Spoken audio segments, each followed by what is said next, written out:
There's an outstanding video made by Christian Yelich at the 2018 All-Star Game where he talked about narrowing up his stance and how that helped him become MVP. Yeah, I mean, last year after the All-Star Game, I walked in the batting cage and I used to stand like a little bit wider, and I was in my legs more a little wider, and then for whatever reason, right before the first game started, the second half, I walked in the cage, I stood like this just because I wanted to get loose, and I used to hit like probably a little closer together in high school. Felt natural to me, and yeah, I just did to get loose in the cage. I was like, you know what, just kind of flipping the ball, let's see what happens. Right. Boom! And just getting loose. I was like, oh, that feels really good. My body's working how it's supposed to. Took it into batting practice, liked how it felt there, and I was like, you know what? Just do this in the game tonight and see what happens. What do you got? Nothing to lose, and what a it felt difference. comfortable, and just kind of start tinkering with it a little bit throughout the year, and that was it. Why? By narrowing his feet, he got narrow in his hip socket. He got one-legged, okay?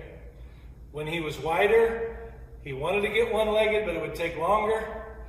When I say narrow in the hip socket, I'm talking about your ball of the femur is about as big around as a knob on a bat, and you want to feel that that is supporting you completely, that you have this control of yourself over the ball of the femur, and you can launch from there, okay? He got narrow in the ball of the femur when he narrowed up his feet. I can show you video of Gleyber Torres, Bo Bichette,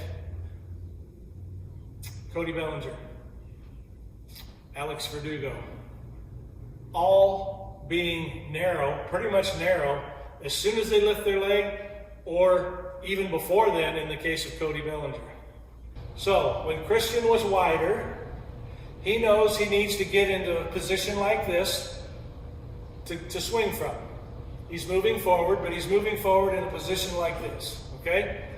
When he narrowed up, he got to that position quicker. He got to that position instantly from here, and it took him a little longer to get there from there. What does that mean? That means when he was a 300 hitting all-star from width, every now and then that ball would get on him and he'd have to swing before he got the good feeling. When he narrowed up, he got the good feeling instantly, and he was never ever in limbo.